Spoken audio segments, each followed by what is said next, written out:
नमो विष्णुपदाय कृष्णपृष्ठाय भूतले श्रीमते भक्तिवेदांत स्वामिनिति नामिने नमस्ते सारस्वती देवे गौरवाणी प्रचारिणे निर्विशेष शून्यवादी पाश्चात्य देशतारिणे। जय श्री कृष्ण चैतन्य प्रभु नित्यानंद श्री अद्वैत गदाधर शिवासादि गौर भक्तवृंद। हरे कृष्णा कृष्ण कृष्ण हरे हरे, हरे राम राम राम हरे हरे। हरे कृष्ण। सर्वप्रथमे आज पवित्र हरिकथा अवसर में उपस्थित थिबा समस्त ग्रामवासी एवं श्रोता मंडली माँ मैंने जो मैंने भी दूर एवं निकट रही आमर यही हरिकथा को श्रवण करुँच समस्त हृदय सहित धन्यवाद दूछु।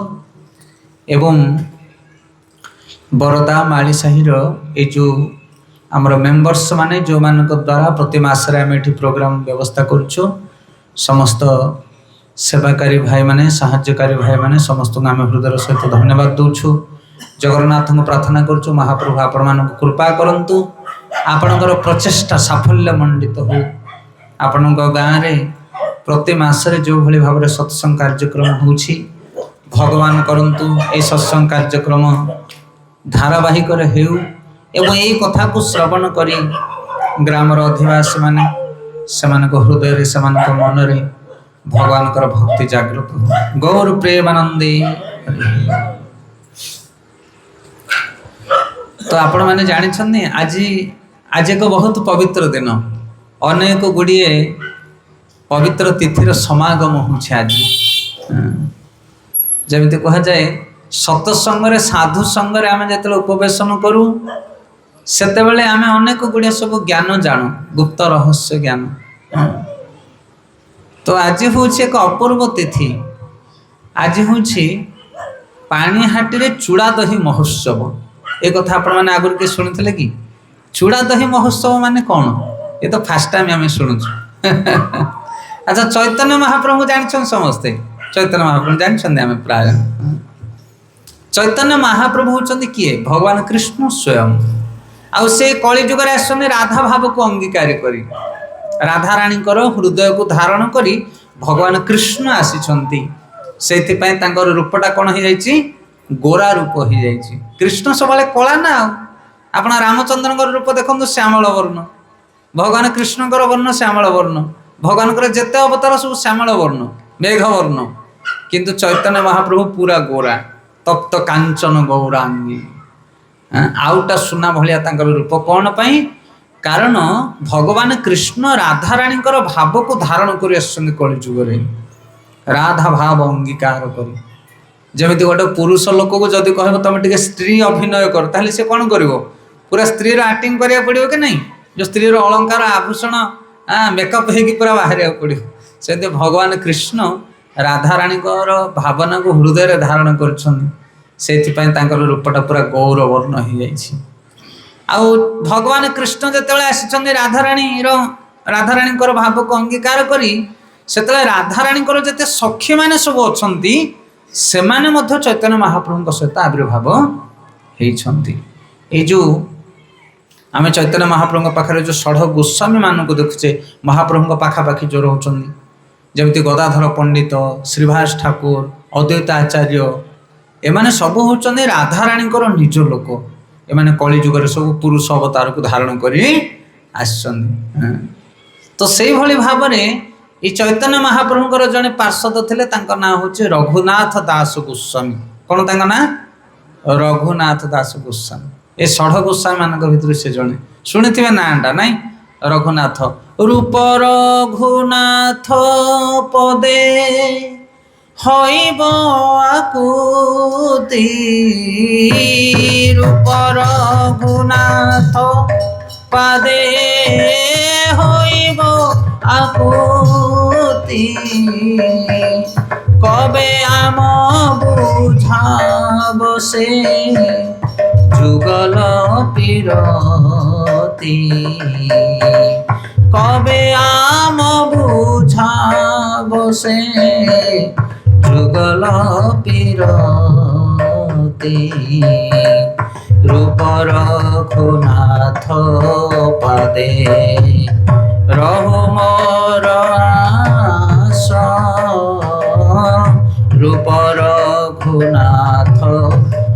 পদে রহু মোর আস, প্রার্থনা কর এ সদা নরোত্তম দাস, প্রার্থনা কর এ সদা নরোত্তম দাস। নরোত্তম দাস ঠাকুর বৈষ্ণবাচার্য কହୁଛନ୍ତି, রূপ রঘুনাଥ পাদে হইব আকুতি, কবে আম বুঝাব সে যুগল পিরতি। যুগল পিরতি কোন? ভগবান রাধা ও কৃষ্ণ, রাধা কৃষ্ণଙ୍କର ଯୋଉ ଯୁଗଳ ପ୍ରୀତି କଥା এই জগତରେ କେହି ବୁଝିପାରିବେ ନାହିଁ। ସମସ୍ତେ ନିନ୍ଦା କରୁଛନ୍ତି ଭଗବାନ କୃଷ୍ଣଙ୍କୁ। 16,000 ଗୋପନାରୀ ମାନଙ୍କୁ ଭଗବାନ କୃଷ୍ଣ ବସ୍ତ୍ର ହରଣ କରିଥିଲେ, ଇତ୍ୟାଦି ଇତ୍ୟାଦି ଖରାପ କାମ କରୁଥିଲେ।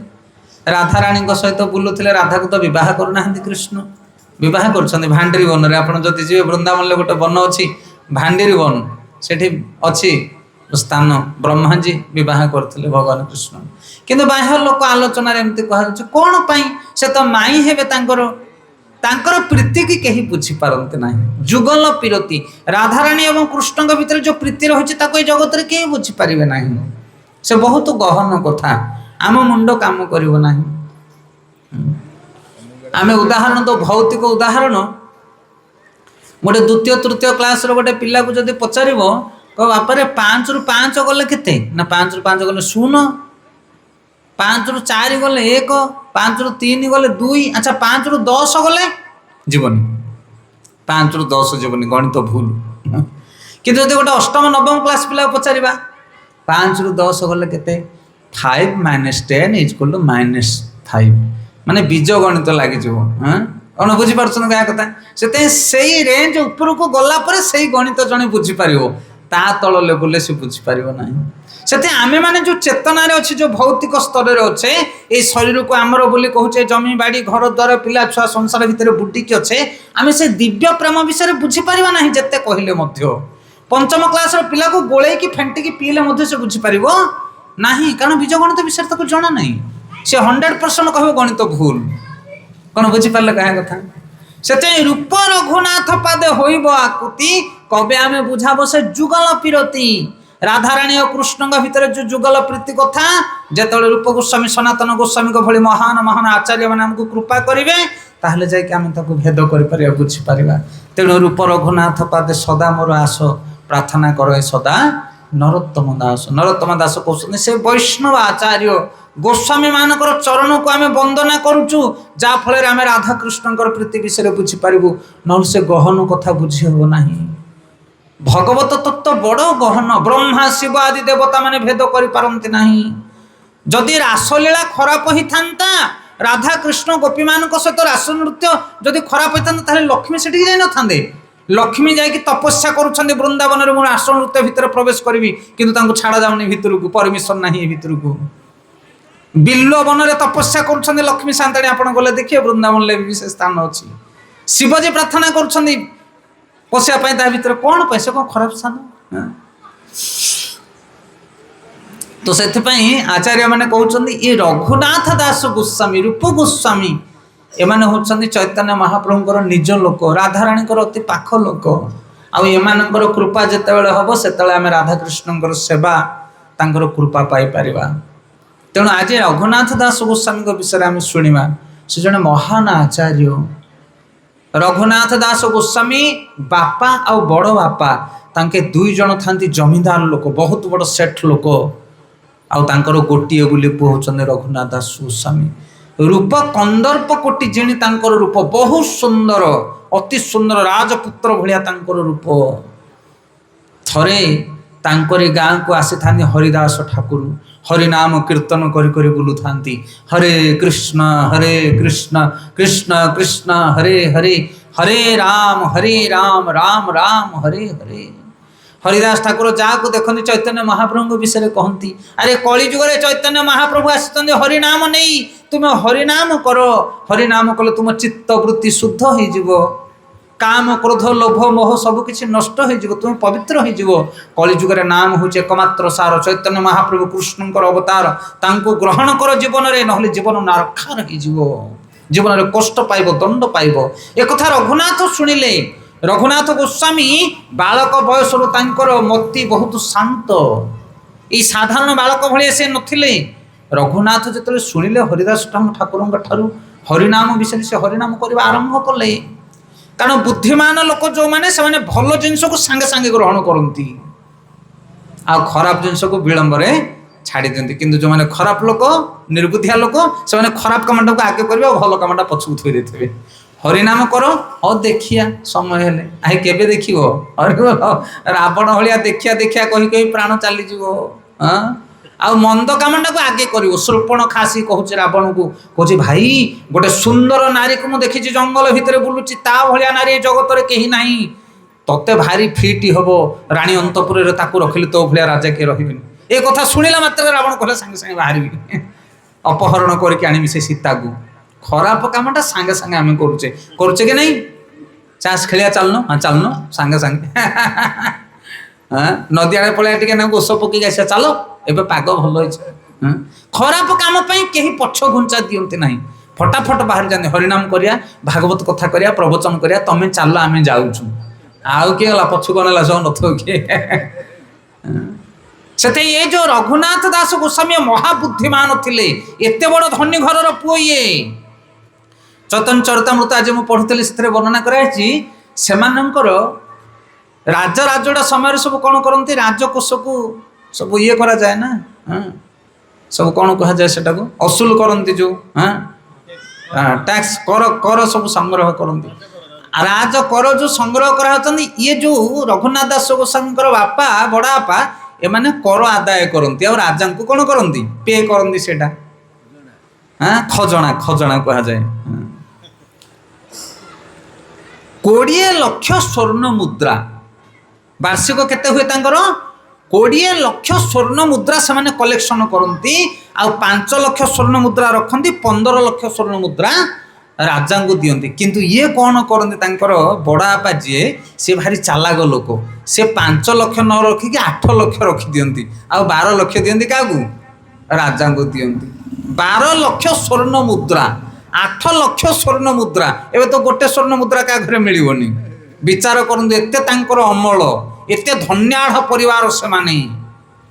କିନ୍ତୁ ହେଇକି ମଧ୍ୟ ରଘୁନାଥ ଦାସ ଗୋସ୍ୱାମୀ ଯେତେବେଳେ ହରିନାମ ବିଷୟରେ ଶୁଣିଲେ, ସେତେବେଳେ ଦିନ ରାତି ସେ ହରିନାମ କରିବା ଆରମ୍ଭ କଲେ ରଘୁନାଥ। ଆଉ ସେ ଚୈତନ୍ୟ ମହାପ୍ରଭୁଙ୍କ ବିଷୟରେ ଶୁଣିଥିଲେ। ସେ ସବୁବେଳେ ମନରେ ଖାଲି କଳ୍ପନା କରନ୍ତି, କେବେ ଚୈତନ୍ୟ ମହାପ୍ରଭୁଙ୍କୁ ଭେଟିବି। ଚୈତନ୍ୟ ମହାପ୍ରଭୁଙ୍କୁ ଯେ ଥରେ ଦେଖିଦେବ ନେତ୍ରରେ, ସେ ହରିନାମ କୀର୍ତ୍ତନ ବନ୍ଦ କରିପାରିବନି, ପାଗଳ ହେଇଯିବ ସେ। ସେଥିପାଇଁ ଇଏ ହରିଦାସ ଠାକୁର ଚୈତନ୍ୟ ମହାପ୍ରଭୁଙ୍କ ବିଷୟରେ କହିଥିଲେ, ରଘୁନାଥ ଶୁଣିଥିଲେ। ଆଉ ସେ ସବୁବେଳେ ଖୋଜନ୍ତି, କେବେ ଚୈତନ୍ୟ ମହାପ୍ରଭୁଙ୍କୁ ମୁଁ ଭେଟିବି, କେବେ ଚୈତନ୍ୟ ମହାପ୍ରଭୁଙ୍କୁ ମୁଁ ଭେଟିବି। ଚୈତନ୍ୟ ମହାପ୍ରଭୁ ଯାହାକୁ ଥରେ ଦେଖିଛନ୍ତି, ସେ ପାଗଳ ହୋଇଯାଇଛି ହରିନାମରେ। କାରଣ ହରିନାମକୁ ପ୍ରଦାନ କରିବା ପାଇଁ ଆସୁଛନ୍ତି ସିଏ। କୃଷ୍ଣ ପ୍ରେମ ପ୍ରଦାୟତେ। ଚୈତନ୍ୟ ମହାପ୍ରଭୁ ଥରେ ହରିନାମ ସଂକୀର୍ତ୍ତନ କରି କରି ଯାଉଛନ୍ତି, ଦେଖିଲେ ଗୋଟେ ଜାଗାରେ ଗୋଟେ ଧୋବି ଲୁଗା କାଚୁଛି। ଧୋବି ଯେଉଁମାନେ ମଇଳା ଲୁଗା ସଫା କରନ୍ତି। ତାପରେ ମହାପ୍ରଭୁ ଆସିକି କହିଲେ, ଆରେ ବାବା ଧୋବି ଟିକେ ହରିନାମ କର। ନା ହରିନାମ କରିବାକୁ ବେଳ କାହିଁ, ମୁଁ ତ କାଚିଲେ ତାକୁ ସଫା କରିବି, ଶୁଖେଇବି, ପୁଣି ଗଣ୍ଠିଲି କରିକି ନେବି, କେତେ କାମ ମୋର। ନା ତୁ ଗୋଟେ କାମ କରେ, ତୁ ଟିକେ ହରିନାମ କରେ, ମୁଁ ଟିକେ ଲୁଗା କାଚୁଛି ତୋ ପାଇଁ। ହରିବୋଲ। ଦେଖ ସ୍ୱୟଂ ବ୍ରହ୍ମାଣ୍ଡ ଠାକୁର ଭଗବାନ, ସିଏ ଲୁଗା କାଚିଲେ ମଇଳା ଲୁଗା, ଆଉ ଧୋବିକି କହିଲେ ତୁ ଟିକେ ହରିନାମ କରେ। ସେ ସେଠୁ ହରିନାମ କଲା।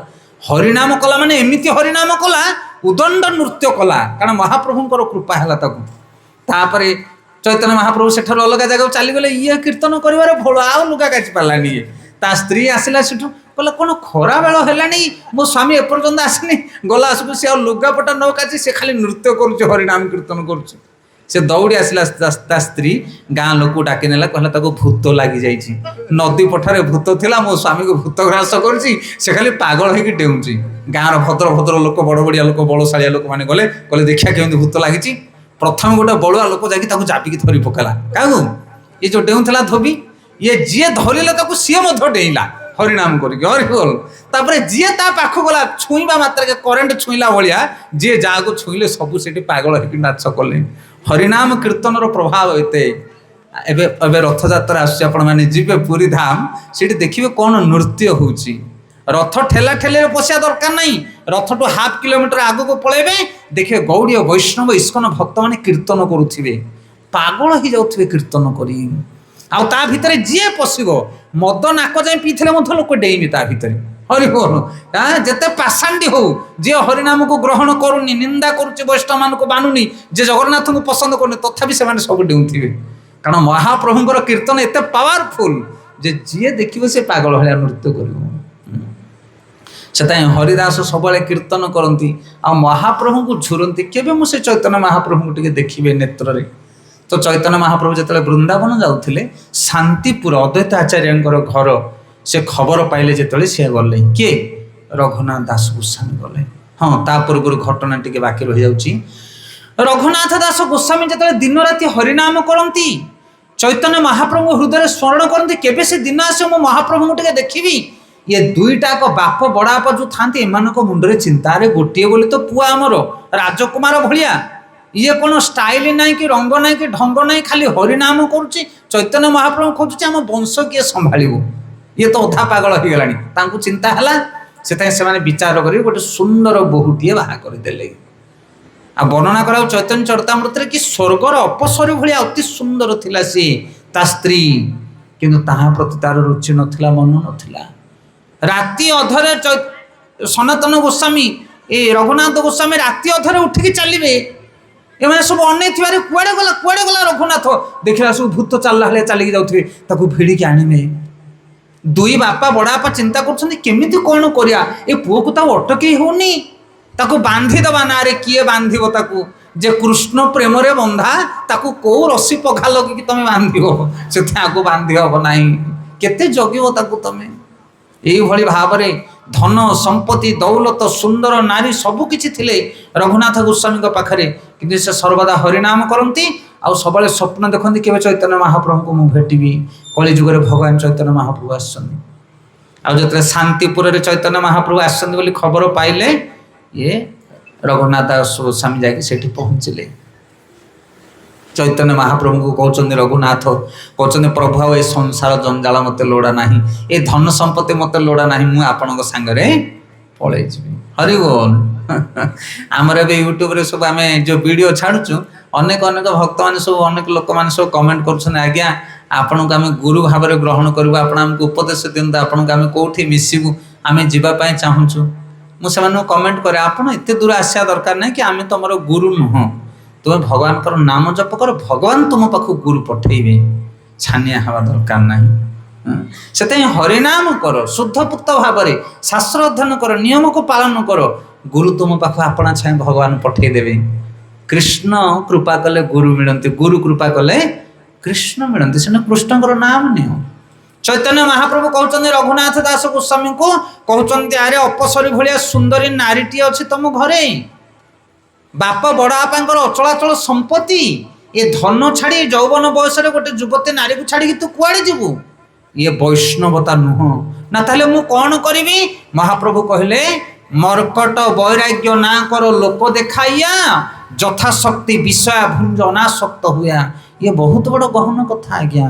मर्कट वैराग्य, मर्कट वैराग्य माने मांकड़, मांकड़ सन्यासी भाया सब बुलूथो, से खाऊची कौन कंचा फल खाए, हाँ कि नहीं?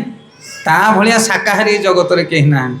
आ उलग्न पूरा नागा सन्यासी भाया वस्त्र नहीं तार, आउ ता घर गोटे जगार नहीं, गोटे गछ मूले गोटे राति रहती सन्यासी माने, आउ से तो गोटे दिन नहीं गोटे क्षण भितर गोटे गछ आ गोटे गछ को पलैथ, मान ता भाया सन्यासी जगत रे कहीं ना। मर्कट वैराग्य, किंतु एते सब गुण थाई मध्य गोटे पुरुष मांकड़ थी बोले 10टा स्त्री मांकड़ सी धरिक बुलुथिबो, आउ ता भितर अलग पुरुष रहिबे नहीं, एते कामी सी। सेथाई ताको परिहास करा जायछि, मांकड़ भलिया बैरागी हेले किछि लाभ नाही। मु निरामी खाऊची, मु गछ मूले रहूची, मु बकल पिंधुची, ये सबु थाई कि कोन हबो? जदि हृदय काम वासना अछि, जदि धन लोभ अछि, लालसा अछि, ताहले बैराग्य किछि काम को नुह। सेथाई रूप परिवर्तन करनी, हृदय को परिवर्तन कर। किए कहउचंदी? चैतन्य महाप्रभु रघुनाथ दास गोस्वामी को कहते तुम्हें कह घर द्वार छाड़देवी, मो सहित जंगल को पलैब, मथारे तिलक काटब, गेरुआ वस्त्र धारण करके दंड धरिक बुल सन्यासी हम, से सन्यासी लोड़ा नहीं, तुम्हें घरे रुह, मर्कट वैराग्य ना कर लोक देखाइया लोक को देखा वैराग्य हवा दरकार नहीं यथा शक्ति विषया भुंज यथा शक्ति विषय भुंज माने कौन जी संपत्ति अच्छी आम पाखे जहाँ अच्छी से भोग कर अन्य संपत्ति को भोग करने इच्छा कर ना तुमर जी जोग अच्छी से भोग कर शांति भगवान भजन कर कि आम कौन करुचे आम जगत में आहरी भोग दरकार संसार पालन करी एक बारे भूलिलु तुम्हारे हरि एमिति संसार भीतर आम पशि जाऊे आउ हरि की एकदम भूली जाऊे तो चैतन्य महाप्रभु कहते हे रघुनाथ तुम्हें घर को जाओ बेपार बिजनेस बापांकर संभाल स्त्री कथा बुझ अड़ोशी पड़ोशी वंश कथा बुझ एवं ता सहित भगवान भजन मध्य कर ये हूँ महाप्रभुंर शिक्षा से लोक आजिकल चुगली करती खाली हरिनाम कले कौन सब हो खाली गीता भागवत पढ़ले कौन सब हो आज्ञा यहाँ हूँ मूल मंजीटा घर परिवार आम कहूँ बंद करने चाकरी कर बाकरी कर चाष कर जमी जमा जहाँ कर किंतु जे हरिनाम न कर ता जीवनटा नीरस हो जीवन में से सुख पाई पार ना हिंसा क्रोध काम गर्व अभिमान ता दिन जीव तेणु चैतन्य महाप्रभु कहले तुम्हें जमीती घर परिवार चलाया कथा कल कि भीतर हरिनामटा कर ये हूँ महाप्रभुंर शिक्षा बड़ सरल शिक्षा गृहे थाक बने थाक सदा हरि बोले डाक घरे रुह कि बन रुह भगवान नाम जप कर से महाप्रभु कहते किबा जति सती किबा नीच जाति जेहि हरि नाही भजे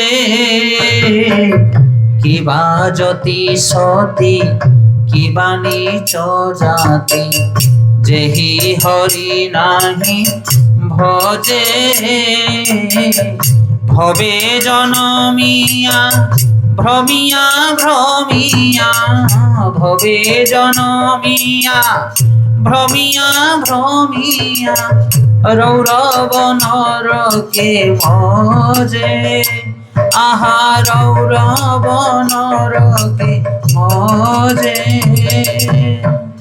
किबा जति किबा सती किबा नीच जाति जे हरि नाही भजे जदि हरि की भजन करिवो नाही तुम्हें जति हेले कौन लाभ जति माने कौन बाबाजी साधु ए संसार त्यागी सन्यासी हेले किछि लाभ नाही जदि हरि भजन न करुच सती किबा जति किबा सती किबा नीच जाति जे हरि नाही भजे जदि हरि भजन तुम्हें न करिवो तुम्हें ब्राह्मण हो क्षत्रिय हो तुम्हें नीच जाति हो उच्च जाति हो तुम्हें सती हो असती हो तुम्हें जहाँ भी होचो हो हरि भजन न कले कहार गति नाही तुमको पुनर्बार रौरव नर्क माने नर्क गमन करिया पड़ो तुम पाप पुण्य को भोग करिया पड़ो तेणु भगवान नाम भजन कर हरिनाम कर हरिनाम छड़ा उपाय नहीं महाप्रभु कहले सनातन रूप गोस्वामी रघुनाथ दास गोस्वामी को कहले रघुनाथ तुम्हें घर छाड़ा दरकार नहीं घर परिवार भितर रुह आ भगवान नाम जप करो यही भाव में महाप्रभुंर निर्देश अनुसार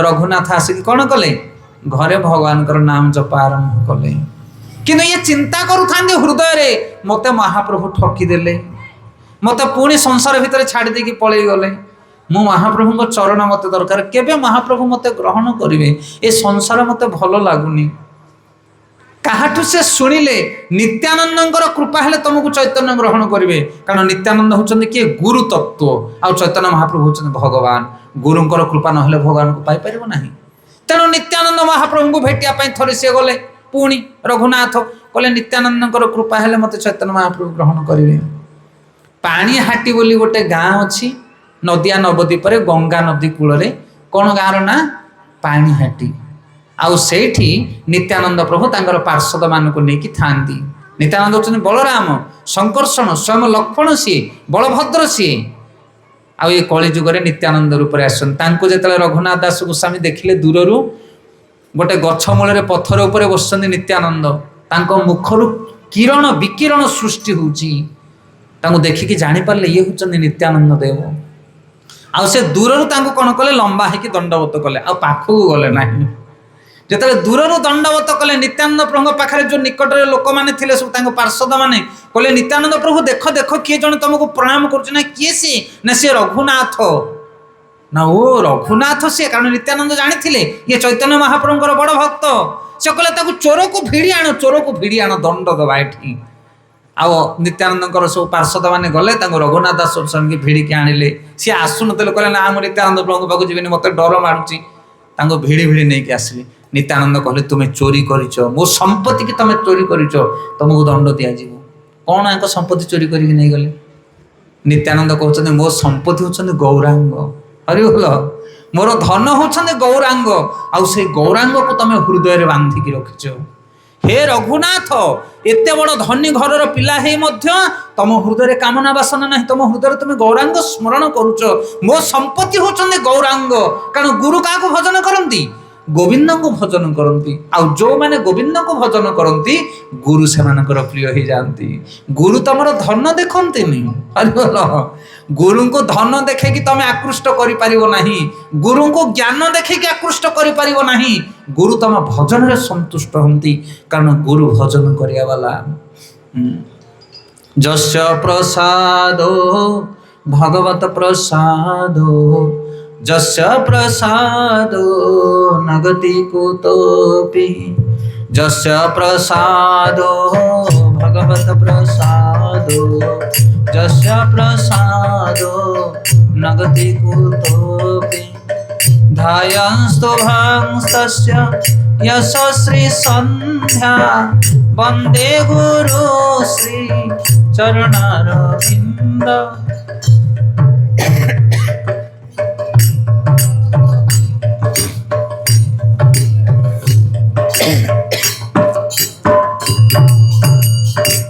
କହୁଛନ୍ତି ଯସ୍ୟ ପ୍ରସାଦ ଭଗବତ ପ୍ରସାଦ। ଗୁରୁ ଯେତେବେଳେ କୃପା କରନ୍ତି ସେ ଭଗବାନଙ୍କର କୃପାକୁ ଆଣିକି ପ୍ରଦାନ କରନ୍ତି। ସେଥିପାଇଁ ଗୁରୁଙ୍କର ସମ୍ପତ୍ତି ହଉଛନ୍ତି ଭଗବାନ। ଆଉ ଯୋଉମାନେ ଭଗବାନଙ୍କର ଭଜନ କରନ୍ତି ଗୁରୁ ସେମାନଙ୍କୁ ଭାରି ପ୍ରିୟ ହେଇଯାଆନ୍ତି। ସେଥିପାଇଁ ରଘୁନାଥ ଦାସ ଗୋସ୍ୱାମୀଙ୍କୁ କହୁଛନ୍ତି, ନିତ୍ୟାନନ୍ଦ ପ୍ରଭୁ କହୁଛନ୍ତି ତୁମେ ମୋର ସମ୍ପତ୍ତି କି ଚୋରି କରି ନେଇଛ, ତୁମେ ଚୈତନ୍ୟ ମହାପ୍ରଭୁଙ୍କୁ ସ୍ମରଣ କରୁଛ, ସେଥିପାଇଁ ତୁମକୁ ଦଣ୍ଡ ମିଳିବ। ନା କଣ ଦଣ୍ଡ? ଆପଣ ଯାହା ଦଣ୍ଡ ଦେବେ ମୁଁ ସ୍ୱୀକାର କରିବି। ତାପରେ ନିତ୍ୟାନନ୍ଦ ପ୍ରଭୁ କହୁଛନ୍ତି ଏଠି ଯେତେ ସବୁ ଭକ୍ତମାନେ ଅଛନ୍ତି ସମସ୍ତଙ୍କ ପାଇଁ ଚୁଡ଼ା ଦହିର ବ୍ୟବସ୍ଥା କର ତମେ। ହରିବ। କଣ ବ୍ୟବସ୍ଥା କରିବ? ଚୁଡ଼ା ଦହି। ଚୁଡ଼ା ଦହି ମହୋତ୍ସବ ଚୈତନ୍ୟ ଚରିତାମୃତରେ ବଡ଼ ସୁନ୍ଦର ଭାବରେ ବର୍ଣ୍ଣନା କରାଯାଇଛି। ଆଉ ଇଏ ତ କୋଟିପତି ଲୋକ, ମାନେ 8 ଲକ୍ଷ ସ୍ୱର୍ଣ୍ଣ ମୁଦ୍ରା ଯାହାଙ୍କର ଅମଳ ହୁଏ ବାର୍ଷିକ, 8 ଲକ୍ଷ ସ୍ୱର୍ଣ୍ଣ ମୁଦ୍ରା। ତାଙ୍କର କଣ ଅଭାବ ଅଛି? ସେ ସାଙ୍ଗେ ସାଙ୍ଗେ ରଘୁନାଥ ଦାସ ଗୋସ୍ୱାମୀ ତାଙ୍କର ନିଜ ଲୋକମାନଙ୍କୁ ପଠେଇଦେଲେ। ଦହି, ଚୁଡ଼ା, କ୍ଷୀର, କଦଳୀ, ସାର୍କର, ଗୁଡ଼, ବିଭିନ୍ନ ପ୍ରକାର ସବୁ ବସ୍ତୁ ଆଣିକି କ'ଣ କଲେ ନା ଗୋଟେ ଉତ୍ସବ କରାଗଲା। ବହୁତ ବଡ଼ ବଡ଼ ମାଟିର ପାତ୍ର ଆସିଗଲା, ସେଥିରେ ସବୁ ଚୁଡ଼ାକୁ ଭିଜା ହେଇକି ତାକୁ ସାଇଜ୍ କରାଗଲା। ଆଉ ଗୋଟେ ବଡ଼ ପାତ୍ର ରଖାହେଲା, ସେଥିରେ କ୍ଷୀର ଗରମ ହେଲା, ଗୋଟେ ଗାରେ ଦହି, ଚୁଡ଼ା ଦହି, ଚୁଡ଼ା କ୍ଷୀର, 2 ପ୍ରକାର ଆଇଟମ୍ ବନିଗଲା। ତା ଭିତରେ ସାକର, ଗୁଡ଼ ଇତ୍ୟାଦି ଇତ୍ୟାଦି ପକେଇକି ପୁରା ପାଗ ହେଇଗଲା। ସମସ୍ତଙ୍କୁ 2-2ଟା ଠୋଲା ଦିଆ ହେଇଗଲା, ଗୋଟେ ଗାରେ ଚୁଡ଼ା ଦହି ଆଉ ଗୋଟେ ଗାରେ ଚୁଡ଼ା କ୍ଷୀର। ହରିବୋଲ। ସବୁ ବୈଷ୍ଣବ ମାନେ ଯେତେ ଯୋଉମାନେ ବି ଥିଲେ, ପଥିକ ଯିବା ଆସିବା ଲୋକମାନେ ସମସ୍ତଙ୍କୁ ବଣ୍ଟା ଗଲା ଚୁଡ଼ା ଦହି ମହୋତ୍ସବ। ପାଣିହାଟି ଆଜି ବହୁତ ବଡ଼ ଉତ୍ସବ ହେଇଥିବ ସେଠି। ଖାଲି ସେଇଠି ନୁହଁ, ସାରା ପୃଥିବୀ ପୃଷ୍ଠରେ ଯେତେ ଗୌଡ଼ୀୟ ବୈଷ୍ଣବ ମାନଙ୍କର ମଠ ମନ୍ଦିର ଅଛି ଆପଣମାନେ ଯିବେ ସେଠିକି, ଏଇ ଚୁଡ଼ା ଦହି ମହୋତ୍ସବ ଆଜି ପାଳିତ ହେଉଛି। ହଜାର ହଜାର ଲୋକମାନେ ଚୁଡ଼ା ଦହି ଖାଉଛନ୍ତି ଆଜି। ଆଉ ଆପଣମାନଙ୍କ ପାଇଁ ମଧ୍ୟ ଆଜି ଚୁଡ଼ା ଦହିର ବ୍ୟବସ୍ଥା କରାଯାଇଅଛି। ହରି ବୋଲ। ଏଇ ରଘୁନାଥ ଦାସ ଗୋସ୍ୱାମୀଙ୍କ ଭଳି ଯେଉଁ ଭକ୍ତମାନେ ବସୁଛନ୍ତି ସେମାନେ ଆପଣଙ୍କ ପାଇଁ କିଛି ଚୁଡ଼ା ଦହିର ଉତ୍ସବ କରିଛନ୍ତି। ଆଜି ସମସ୍ତେ ଆମେ ଚୁଡ଼ା ଦହି ଉତ୍ସବ କରିବା, ମହାପ୍ରଭୁଙ୍କର କୃପା ଆମେମାନେ ପାଇବା। ଆଉ ଯେତେବେଳେ ଚୁଡ଼ା ଦହି ସମସ୍ତେ ଖାଉଛନ୍ତି ସେହି ସମୟରେ ନିତ୍ୟାନନ୍ଦ ସ୍ମରଣ କରୁଛନ୍ତି ଚୈତନ୍ୟ ମହାପ୍ରଭୁଙ୍କୁ। ମହାପ୍ରଭୁ ତୁମେ କୋଉଠି ଅଛ? ତୁମେ ନ ଆସିଲେ ଉତ୍ସବ ଭଲ ଲାଗୁନି। କାରଣ ରଘୁନାଥ ଯାଇଥିଲେ କାହାକୁ ମିଶିବା ପାଇଁ? ନିତ୍ୟାନନ୍ଦଙ୍କୁ ମିଶିବା ପାଇଁ। ସେଠି ମହାପ୍ରଭୁ ନଥିଲେ ଚୈତନ୍ୟ ମହାପ୍ରଭୁ। ଏବଂ ନିତ୍ୟାନନ୍ଦ ପ୍ରଭୁ ଯେତେବେଳେ ସ୍ମରଣ କରୁଛନ୍ତି ଚୈତନ୍ୟ ମହାପ୍ରଭୁ ସାଙ୍ଗେ ସାଙ୍ଗେ ଆସିକି ପ୍ରକଟ ହେଇଗଲେ ଗୌର ପ୍ରେମାନନ୍ଦେ। ଆଉ 2 ଜଣ ଯାକ କୀର୍ତ୍ତନ କରିବାକୁ ଲାଗିଲେ। ଏତେ ସୁନ୍ଦର କୀର୍ତ୍ତନ, ଏତେ ଭାବାବେଶ କୀର୍ତ୍ତନ। ନିତ୍ୟାନନ୍ଦ ଆଉ ଚୈତନ୍ୟ ମହାପ୍ରଭୁ ସମସ୍ତେ ପାଗଳ ହେଇଗଲେ ତାଙ୍କ କୀର୍ତ୍ତନ ଦେଖି। ମହାପ୍ରଭୁର କୀର୍ତ୍ତନ ହୋଇଛାନ ହୋଇବେନ। ଏଇଭଳିଆ କୀର୍ତ୍ତନ ଏ ଜଗତରେ କିଏ କେଉଁଠି କେବେ ଦେଖି ନାହାନ୍ତି। ଯେତେବେଳେ ଶ୍ରୀମନ୍ଦିରରେ ରଥଯାତ୍ରା ହୁଏ ସେହି ସମୟରେ ଚୈତନ୍ୟ ମହାପ୍ରଭୁ ନିତ୍ୟାନନ୍ଦ ପ୍ରଭୁ ତାଙ୍କର ପାର୍ଷଦମାନଙ୍କୁ ନେଇକି କୀର୍ତ୍ତନ କରନ୍ତି। କେବେ କରିବା, ନେକ୍ସଟ ଥର ଆସିଲେ ରଥଯାତ୍ରା ବିଷୟରେ ଆଲୋଚନା କରିବା। ଏତେ ସୁନ୍ଦର କୀର୍ତ୍ତନ ଯେ ରାଜା ଏବଂ ପୁରୀ ଧାମର ଲୋକମାନେ ଚୈତନ୍ୟ ମହାପ୍ରଭୁଙ୍କର କୀର୍ତ୍ତନ ଦେଖି ଭାବୁଛନ୍ତି ଏଇ ଜଗତରେ ଏମିତିକା କୀର୍ତ୍ତନ ଆମେ କେବେ ଦେଖିନଥିଲୁ। ଏ ରଥଯାତ୍ରାରେ କେତେ କୀର୍ତ୍ତନ ପାର୍ଟି ମାନେ ଆସନ୍ତି ଦେଶ ବିଦେଶରୁ, କିନ୍ତୁ ଏମିତି କୀର୍ତ୍ତନ କିଏ କେବେ କରିନଥିଲେ। ଚୈତନ୍ୟ ମହାପ୍ରଭୁ ଯେଉଁ ତାଙ୍କର ପାର୍ଷଦମାନଙ୍କୁ ନେଇ କୀର୍ତ୍ତନ କରନ୍ତି। ତ ଏଭଳି ଭାବରେ ରଘୁନାଥ ଦାସ ଗୋସ୍ୱାମୀ କ'ଣ କଲେ ନା ନିତ୍ୟାନନ୍ଦ ପ୍ରଭୁଙ୍କର କୃପା ଏବଂ ଚୈତନ୍ୟ ମହାପ୍ରଭୁଙ୍କର କୃପାକୁ ପାଇଲେ, ଆଉ ଦହି ଚୂଡ଼ା ଉତ୍ସବକୁ କରାଗଲା। ଏ ଷ୍ଟୋରିରୁ ଆମେ କ'ଣ ଶିଖିଲେ? କ'ଣ ଶିଖିଲା ଆମେ ଏଥିରୁ? ନା କେବଳ କାହାଣୀ ଶୁଣିକି ଆଜି ଚାଲିଗଲେ ଏଭଳି ଗୋଟେ ଲୀଳା ଘଟିଥିଲା?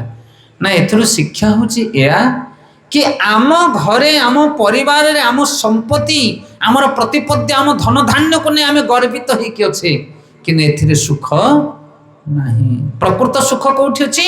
ହରିନାମରେ ସୁଖ ଅଛି, ହରିଭକ୍ତିରେ ସୁଖ ଅଛି।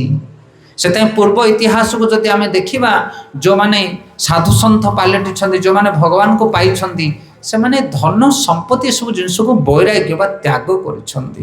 ସେଥିପାଇଁ ଆମେ ଗୋଟେ ତ୍ୟାଗ କରିବାକୁ ପଡ଼ିବ। ବୈରାଗ୍ୟ ବିଦ୍ୟା ନିଜ ଭକ୍ତି ଯୋଗ। ଚୈତନ୍ୟ ମହାପ୍ରଭୁ ବୈଷ୍ଣବମାନଙ୍କୁ ଗୋଟିଏ ଜିନିଷ ଶିଖେଇଛନ୍ତି, କ'ଣ ସେଟା? ବୈରାଗ୍ୟ, ଅନାସକ୍ତ, ଡିଟାଚମେଣ୍ଟ। ଏଇ ଜିନିଷଟା ଜଣେ ମନୁଷ୍ୟ ପାଖରେ ରହିବା ଦରକାର। କିନ୍ତୁ ଆମେମାନେ ଫେବିକୁଇକି ଅଠା ଭଳିଆ ସଂସାରରେ କେମିତି ଅଛେ? ହରିବୋଲ, ପୁରା ଭିଡ଼ି ହେଇକି ଅଛେ। ବିବାହ ସମୟରେ ପତି ପତ୍ନୀ ଭିତରେ ଗୋଟେ ହାତ ଗଣ୍ଠି ପଡ଼େନି କିଏ? କେମିତି ପଡ଼େ? ଏମିତି ପଡ଼େଟି? ଯେତେବେଳେ ଏମିତି ପଡ଼ିଯାଏ ହାତ, ତମେ ଛାଡ଼ିବାକୁ ଚାହିଁଲା ସିଏ ଭିଡ଼ିକି ଧରିଥିବ, ସିଏ ଛାଡ଼ିବାକୁ ଚାହିଁଲା ତମେ ଭିଡ଼ିକି ଧରିଥିବ। ହରିବୋଲ, ଆଉ କିଏ କାହାକୁ ଛାଡ଼ା ଛାଡ଼ି ହେଇପାରିବ ନାହିଁ, ଆଉ ହାତ ଖସିବାର ନାହିଁ। ସେଥିପାଇଁ ସଂସାର ଏମିତିକାର ସଂସାର, ସିଏ ଛାଡ଼ିଲା ସବୁ ତମେ ଯାଉନଥିବ, କି ତମେ ଗଲା ଆସିକି ସିଏ ଛାଡ଼ୁନଥିବ। ହଉଛି ନା ନାହିଁ? ଇଏ ଏମିତିକାର ଫେବିକୁଇକି ଯୋଡ଼ ଲାଗିଛି ସଂସାର ଭିତରେ। ସେଥିପାଇଁ ବୈରାଗ୍ୟ ଗୁଣକୁ ଜାଗ୍ରତ କରିବାକୁ ପଡ଼ିବ। କେହି ଜଣେ ପ୍ରଶ୍ନ ପଚାରିଲେ ଥରେ, କହିଲେ ମହାରାଜ, ମୁଁ ଜଗନ୍ନାଥଙ୍କ ସେବା କରୁଛି, ହରିନାମ କରୁଛି, ଭାଗବତ ପାଠ କରୁଛି, ଏତେ ସବୁ ମୁଁ ଯେଉଁ କରୁଛି ଏଟା କ'ଣ ଫଳ ଫଳୁଛି ନା ଖାଲି କରୁଛି? ପ୍ରଶ୍ନ ବୁଝିପାରୁଛନ୍ତି ଆପଣମାନେ? ଆପଣମାନେ ଜପ କରୁଛନ୍ତି, ଜଗନ୍ନାଥଙ୍କ ସେବା କରୁଛନ୍ତି, ଭକ୍ତି କରୁଛନ୍ତି, ଏ ଯେଉଁ କରୁଛ ଏତେ ସବୁ ଲାଗି ପଡ଼ିକି ଏରା କ'ଣ ଫଳ ଫଳୁଛି କି? ନା ଜଣାପଡ଼ୁଛି କ'ଣ ଫଳ ଫଳିଲା ଭଳିଆ?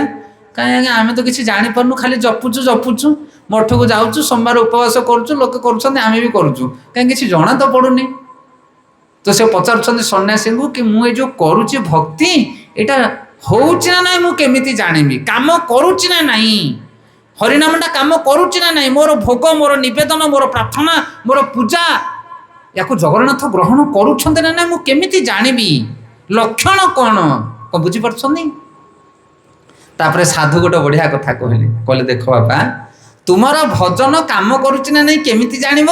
ନା ଯଦି ସଂସାର ପ୍ରତି ତମର ଅନାସକ୍ତ ଭାବଟା ଆସୁଛି, ତାହେଲେ ଜାଣିବାକୁ ପଡ଼ିବ ମେଡ଼ିସିନ କାମ କରୁଛି। ସଂସାର ପ୍ରତି ଅନାସକ୍ତ ଆଉ ଭଗବାନଙ୍କ ପ୍ରତି ଆସକ୍ତ, ଏଇ ଦିଟା ବଢ଼ିବାକୁ ପଡ଼ିବ। ଗୋଟେ ବଢ଼ିବ, ଗୋଟେ କମିବ, ତା ମାନେ ଜାଣିବ ଯେ ମେଡ଼ିସିନ କାମ କରୁଛି। ଆଉ ଯଦି ମେଡ଼ିସିନ କାମ ନ କରୁଥିବ, ଯେଉଁ ସଂସାରକୁ ସେଇ ସଂସାର ଭିଡ଼ି ମାଡ଼ି ହେଇକି ପଡ଼ିଥିବା। ସତସଙ୍ଗ ହବ ମାନେ କାହାକୁ ଟାଣିବା ଦରକାର ନାହିଁ, ଭିଡ଼ିବା ଦରକାର ନାହିଁ। ପାଲ ପଡ଼ିଗଲା, ମାଇକି ବାଜିଗଲା ମାନେ ଆସିକି ଆପଣା ଛାଏଁ ବସିଯିବା ଦରକାର ନାହିଁ। ସତସଙ୍ଗ ହବ, ଘଣ୍ଟାଟେ ପ୍ରବଚନ ଶୁଣିବା। ଏଥିପାଇଁ ଟାଣିବା କ'ଣ ଦରକାର ପଡ଼ୁଛି? ନା ଟିକଟ ସେଲିଂ କରୁଛ କିଏ ତମେ? 50-100 ଲାଖେ ଦବ ବୋଲି ପାଲରେ ଆସିକି ବସିଲେ, ସେମିତି ନାହିଁ। ଓଲଟାରୁ ତମକୁ କ'ଣ ହେଲେ ମହାପ୍ରସାଦ ଟିକେ ମିଳିବ? ଏତେ ଛାଟିପିଟି କ'ଣ ପାଇଁ? ହରି କଥା ଟିକେ ଘଣ୍ଟାଟେ ଶୁଣିବା ପାଇଁ ଆସକ୍ତି ନାହିଁ। ଅଛି ଆସକ୍ତି ନା? ଅଲଗା କାମରେ ଯଦି କହିବ ବୋଲେ 5 କିଲୋମିଟର ଧାଇଁବେ ଲୋକ। ହରିବୋଲ, ଚାଲ ସନ୍ତୋଷପୁର ଚାଲ, ଚାଉଳ ମିଳିବ 5 କିଲୋ ଲାଖେ ଏକ୍ସଟ୍ରା ଚାଉଳ। ଆଉ ଖରା ନାହିଁ, ବର୍ଷା ନାହିଁ ରେ ବାବା, ଶୁଣିଲା ମାତ୍ରକେ ସାଙ୍ଗେ ସାଙ୍ଗେ ଛାଟିପିଟି ହେଇକି ଦୌଡ଼ିବେ। ଆଏ ରହୁନ ବେଳବେଳୁ ପର୍ଯ୍ୟନ୍ତ, ଆଏ କାହାକୁ ମିଳୁ ନ ମିଳୁ ଆମେ ଆଗୁଆ ଯାଇକି ନମ୍ବର ପକେଇ ଦେଇଥିବା। ତମ ପଞ୍ଚାୟତ ଅଫିସ କୋଉଠି? ମଲାଡ। କେତେ କିଲୋମିଟର ଏଠୁ?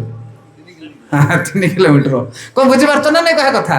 3 ମିଟର ଲୋକ ଆସିବେନି, 30 ମିଟର ଘରୁ ଏଠିକି ଆସିବେନି, କିନ୍ତୁ 3 କିଲୋମିଟର ଖରା ନାହିଁ, ବର୍ଷା ନାହିଁ, ଲୋକ ଛତା ମୁଣ୍ଡେଇକି ଧାଇଁବେ। ଆମେ ଜଏଣ୍ଟ ହେଇକି ନାହିଁ। ଇଏ ହେଉଛି ପ୍ରମାଣ ଚାଉଳ 5 କିଲୋ ପାଇଁ ଯେତିକି ଆସକ୍ତ ଭଗବାନଙ୍କର କଥା ଶୁଣିବା ପାଇଁ ସେତେ ଆସକ୍ତ ନାହିଁ ଆମେ। ଇଏ ହେଉଛି ପ୍ରମାଣ ଆଜ୍ଞା। ସେଥିପାଇଁ ଆଚାର୍ଯ୍ୟ କହୁଛନ୍ତି, ମହାରାଜ କହୁଛନ୍ତି ଯଦି ଭଗବାନଙ୍କର କଥା ପ୍ରତି ତମ ହୃଦୟରେ ରୁଚି ଅଛି ତାହେଲେ ଜାଣିବାକୁ ପଡ଼ିବ ତମ ଭଜନ କାମ କରୁଛି। ଆଉ ଯଦି ରୁଚି ନାହିଁ ତାହେଲେ ଜାଣିବାକୁ ପଡ଼ିବ ଖାଲି ଉପରେ ଉପରେ ଚାଲିଛି, ଭିତରକୁ ଭେଦ କରୁନି। ମଠ କେତେ ବାଟ, ମନ୍ଦିର କେତେ ବାଟ? ଆପଣଙ୍କ ଗାଁରେ କ'ଣ କ'ଣ ମନ୍ଦିର ଅଛନ୍ତି? ମହାଦେବ ମନ୍ଦିର ଅଛନ୍ତି, କେତେ କିଲୋମିଟର ହବ? 2-3 କିଲୋମିଟର, ହାଫ୍ କିଲୋମିଟର ମାତ୍ର। ମଠ ତ ଗାଁ ମୁଣ୍ଡରେ। ହରିବୋଲ। ଆମେ ସକାଳ ପାଇଲେ କ'ଣ ପ୍ରତିଦିନ ଯାଇକି ଭଗବାନଙ୍କୁ ଦର୍ଶନ କରିପାରୁଛେ? କେତେଜଣ ସକାଳ ପାଇଲେ ଦର୍ଶନ କରନ୍ତି ଭଗବାନଙ୍କୁ କହିଲେ? ସକାଳୁ ସ୍ନାନ ଶୌଚ କରିକି ଜଗନ୍ନାଥ ଟିକେ ପ୍ରଣାମ ଟିକେ କରିକି ଆସ। ଆଜ୍ଞା ପରମିଶନ ଲେଟର ସେଠୁ ମିଳିଯିବ ଆପଣଙ୍କୁ ଯେ ସକାଳୁ ସ୍ନାନ କରି ଯାଇ ବିଗ୍ରହଙ୍କୁ ଦର୍ଶନ କରିବ ନା, ବିଗ୍ରହଙ୍କ ପାଖରେ କାର୍ଡ ପଞ୍ଚ ହେଇଗଲା ବୋଲି ଜାଣ। ତାର ଯେମିତି କମ୍ପାନୀ ଭିତରେ ପଶିଲେ କାର୍ଡ ପଞ୍ଚ କରିକି ପଶିଗଲେ ତମର ଦିନଟା ଆଗ ଚାଲୁ ହେଇଗଲା କାମ। ଆଉ ଯଦି କାର୍ଡ ପଞ୍ଚ ନ କରିଛ କାମ ଯେତେ କଲେ ମଧ୍ୟ ଭିତରକୁ ଏଣ୍ଟ୍ରି ହେଇନି। ସେଥିପାଇଁ ସକାଳ ପାଇଲେ ତମେ ଯାହା କରୁଛ କର, ସ୍ନାନ ଶୌଚ ହେଇ ଜଗନ୍ନାଥଙ୍କୁ ଟିକେ ମୁହଁ ଟିକେ ଦେଖେଇ ଦିଅ। ପ୍ରଭୁ ଆଜି ଦିନଟା ମୋର କର୍ମ ଠିକଠାକ ହଉ, ଯେମିତି ମୋ ଦ୍ୱାରା ପାପ ନ ହଉ, ମୋ ଦ୍ୱାରା କାହାକୁ କଷ୍ଟ ଟିକେ ନ ହଉ। ହେ ଜଗନ୍ନାଥ ଆପଣ କୃପାମୟ, ଆପଣ ହେଉଛନ୍ତି ଶକ୍ତି ସମ୍ପନ୍ନ। ପ୍ରାର୍ଥନା ଟିକେ ଆମେ କରୁଛେ। ହରିଗଲ। ରାତିରେ ଶୋଇଲା ବେଳେ ବେଡ୍ ଉପରେ ବସିଯାଅ, ଗୀତା ଭାଗବତ ଟିକେ ପଢ଼ିଦିଅ, ଭଗବାନଙ୍କୁ ପ୍ରାର୍ଥନା କର ଆଜି ଦିନଟାକ ଭିତରେ ଯଦି କାହା ପ୍ରତି କିଛି କ'ଣ ଅନ୍ୟାୟ ହେଇଥିବ ପ୍ରଭୁ ଦୟା କରିବେ, କ୍ଷମା କରିବେ। କାନଟାକୁ ଧରିକି ଟିକେ ପ୍ରାର୍ଥନା କର। ମନ ପକାଅ ଆଜି ଦିନ ଭିତରେ କାହାକୁ କ'ଣ ମନ୍ଦ ବାକ୍ୟ କହିଛି, ସେଥିପାଇଁ ଅନୁତପ୍ତ ହୁଅ। ଯଦି ପାରୁଛ ଆଖିରେ 2 ଟୋପା ଲୁହ ଗଡ଼ାଅ। ଯେମିତି ହେ ପ୍ରଭୁ ଆଉ ଆସନ୍ତା କାଲି ମୁଁ ଏ କାମ କରିବି ନାହିଁ। କେବେ ଅନୁଶୋଚନା କରୁଛେ? ଏଇଥିରୁ ଜଣା ପଡୁଛି କି ଆମର ଭକ୍ତି କିଛି କାମ କରୁନି। ଆମେ ନାମକୁ ମାତ୍ର ଧୂପ ଖାଲି ବୋଲୁଛେ, ନାମକୁ ମାତ୍ର ନଡ଼ିଆ କଦଳୀ ନେଇକି ପୂଜା କରୁଛେ। ଇଏ ପୂଜା ପାଠ ଆମ ହୃଦୟ ଭିତରକୁ ପ୍ରବେଶ କରୁନି। ସେଥିପାଇଁ ଭଗବାନଙ୍କର ନାମ ଜପ କର। କଳି ଯୁଗରେ ବୈରାଗ୍ୟ ବିଦ୍ୟା, ଯେ ଭଗବାନଙ୍କର ନାମ ଜପ କରିବ ଏ ସଂସାର ପ୍ରତି ତାର ବୈରାଗ୍ୟ ଭାବ ଜାଗ୍ରତ ହବ, ଭଗବାନଙ୍କ ପ୍ରତି ଆସକ୍ତି ହବ ତାର। ମୃଦଙ୍ଗ ଯଦି ଦାଣ୍ଡ ଦୁଆରେ ବାଜିବ ମାନେ, ଏମିତି ଲୋକ ଅଛନ୍ତି ଘରେ ଖାଉଥିଲେ ମୋତେ ଉଠିକି ପଳେଇ ଆସିବେ, କ'ଣ ମୃଦଙ୍ଗଟା ବାଜିଲାଣି ଟିକେ ଦେଖିକି ମୁଁ ଆସୁଛି, କୁଆଡ଼ୁ କ'ଣ ଆସିଗଲେ କି ନା, ବୁଝିପାରୁଛ ନା ନାଇଁ? ଆଉ କିଛି ଲୋକ ଥିବେ ଦାଣ୍ଡ ଦୁଆରେ ବସିଥିବେ, ଯଦି ମୃଦଙ୍ଗ ବାଜିଲା ବେଳେ ଘରକୁ ପଳେଇବେ। ନା ଚିନ୍ତା କରନ୍ତୁ କହିବା କଥା, ଇଏ ବି ଗୋଟେ ସ୍ୱଭାବ, ସିଏ ବି ଗୋଟେ ସ୍ୱଭାବ। ଅଛନ୍ତି ଆଜ୍ଞା, ନାହିଁ କଲେ ହବନି, ଅଛନ୍ତି ସେଭଳିଆ ଲୋକ। ସେଥିପାଇଁ ଏଇଥିରୁ ମହାରାଜ କହୁଛନ୍ତି, ଏଇଥିରୁ ଜଣା ପଡେ କି ତୁମର ଭକ୍ତି କେତିକି କାମ କରୁଛି। ସେଥିପାଇଁ ରଘୁନାଥ ଦାସ ଗୋସ୍ୱାମୀଙ୍କୁ କହୁଛନ୍ତି ମହାପ୍ରଭୁ କହିଲେ, ତୁମେ ଭଗବାନଙ୍କର ନାମ ଜପ କର, ଘର ସଂସାର ଭିତରେ ରୁହ, ତାହେଲେ ତୁମେ ମୋତେ ପାଇପାରିବ। ଅଚିରାତି କୃଷ୍ଣ ତମାର କରିବେ ଉଦ୍ଧାର। ଅନ୍ତରରେ ନିଷ୍ଠା କର, ବାହ୍ୟ ଲୋକ ବ୍ୟବହାର, ଅଚିରାତି କୃଷ୍ଣ ତମାର କରିବେ ଉଦ୍ଧାର। ଅନ୍ତରରେ ନିଷ୍ଠା କର, ପ୍ରତିଦିନ ଭଗବାନଙ୍କର ନାମ ଜପ କର। ବାହାରୁ ଲୋକ ଦେଖିବା ଦରକାର ନାହିଁ। ତମେ ଜପ କରୁଛ ବୋଲି ତମ ସ୍ୱାମୀ ଜାଣିବନି, ସ୍ତ୍ରୀ କରୁଥିଲେ ସ୍ୱାମୀ କରୁଥିଲେ ସ୍ତ୍ରୀ ଜାଣିବନି, ବାହାର ଲୋକ ଜାଣିବେ କ'ଣ ପାଇଁ, କହିବେ କ'ଣ ପାଇଁ? କେହି ଜାଣିବା ଦରକାର ନାହିଁ। ସୁନା ମୁଣ୍ଡାଟେ ରଖିଛ, ତମେ ଦାଣ୍ଡ ଦୁଆରେ ଓହଳଉଛ କି ତମେ ଆଣିକି, ଆମର ସେଠି ସୁନା ମୁଣ୍ଡାଟେ ଅଛି ବୋଲି? ସୁନାଟାକୁ ଘରେ ସାଇଜ କରିକି ଯେମିତି ରଖୁଛ, ସେମିତି ଗୀତା ଭାଗବତକୁ ଗମ୍ଭୀରା ଭିତରେ ରଖ, ହରିନାମଟାକୁ ଯତ୍ନରେ ରଖ। ସକାଳୁ ବ୍ରହ୍ମ ମୁହୂର୍ତ୍ତରେ ଉଠି ଟିକେ ଭଗବାନଙ୍କର ନାମ ଜପ କରି ତାକୁ ଯତ୍ନରେ ରଖିଦିଅ। ବାହାର ଲୋକ ଦେଖିବା କିଛି ଦରକାର ନାହିଁ। ଯେତେବେଳେ ଅଭ୍ୟାସ ହେଇଗଲା, ଲୋକେ ଜାଣିଲେ ଶୁଣିଲେ, ସେତେବେଳେ ନାମ କର ବୋଲି କିଛି ଅସୁବିଧା ନାହିଁ। କିନ୍ତୁ ଏବେ ପ୍ରାଥମିକ ଅବସ୍ଥାରେ ଭଗବାନଙ୍କର ନାମ ଜପ ଗମ୍ଭୀର ଭାବରେ ଭିତରେ ଘର ଭିତରେ କର। ଅନ୍ତରରେ ନିଷ୍ଠା କର, ଅନ୍ତରରେ। ବାହାରେ ଲୋକ ଦେଖିବା ଦରକାର ନାହିଁ। ଲୋକ କହୁଛନ୍ତି ଆଜ୍ଞା ତିଲକ ମାରିବା ଦରକାର କି, କଣ୍ଠିମାଳା ପିନ୍ଧିବା ଦରକାର କି? ଏସବୁ ଦରକାର, କିନ୍ତୁ ପରେ 10ମ କ୍ଲାସରେ ଏସବୁ ଦରକାର। ତମେ ଏବେ 1ମ 2ୟ କ୍ଲାସରେ ଖାଲି ହରିନାମଟା କର, ଖାଲି ପଟା ଉପରେ ଗୁଳା ବୁଲାଅ, ହରିବୋଲ, এইটা করো তুমি খালি। সে চিতা তিলক কণ্ঠিমালা বিষয়ে এবার টেনশন তুমি নিও না। আমিষ ছাড়িয়া পড়ব কি, পিঁয়াজ রসুন ছাড়িয়া পড়ব কি, ভোজি ভাতক জিয়াকে পড়ব কি, না ନାହିଁ। এতে পাঠ তোমাকে কাହିଁ টেনশন? সে গ্রামার বিষয়ে, টেন্স বিষয়ে এবে তুমি জানিয়া দরকার না। এবে তুমি খালি এবিসিডি ঘোষ, হরিবল। সেটাই সিধা কথা। ভগবানଙ୍କର নাম টিকে জপ কর আজ্ঞা, কেউ কোটিয়ে টঙ্কা নষ্ট হবনি তোম জীবନରେ। এতিকি তো সমস্ত করিপারিবে, সহজ ভাবে করিপারিবে, করিপারিবে না নাই? ফেরে এতিকি କରିବାକୁ କ'ଣ ବାଧା ଲାଗୁଛି? ସେଥିପାଇଁ ଚୈତନ୍ୟ ମହାପ୍ରଭୁ କହୁଛନ୍ତି ରୂପ ଗୋସ୍ୱାମୀ ରଘୁନାଥ ଦାସ ଗୋସ୍ୱାମୀଙ୍କୁ ଆଜିର ଦିନରେ ପବିତ୍ର ପାଣିହାଟି ଉତ୍ସବରେ କହୁଛନ୍ତି, ହେ ରଘୁନାଥ, ତୁମେ ଭଗବାନଙ୍କର ନାମ ଜପ କର। ସୁନ୍ଦର ପତ୍ନୀ, କୋଟିପତି ବାପା, ଏମାନଙ୍କୁ ଛାଡ଼ିକି ତମେ ବୈରାଗ୍ୟ ନିଅ ନା, ତାକୁ ସଦୁପଯୋଗ କର। ଧନ ସମ୍ପତ୍ତିକୁ ସାଧୁସନ୍ଥ ବୈଷ୍ଣବମାନଙ୍କ ସେବାରେ ଲଗାଅ। ନିଜ ଜୀବନରେ ଭକ୍ତି ଆଚରଣ କର। ପୁତ୍ର କନ୍ୟାମାନଙ୍କୁ ଭକ୍ତି ମାର୍ଗରେ ପ୍ରୋତ୍ସାହିତ କର। उत्सव महोत्सव आयोजन कर धनी लोक मैंने सब करें तुम्हें कर आ रघुनाथ गोस्वामी को बड़ा आनंद भाव से फेरी आसुंच महाप्रभुंर निर्देश अनुसार घर संसार परिवार भितर रही से भगवान नाम जप कर गौर प्रेमानंदे ये हूँ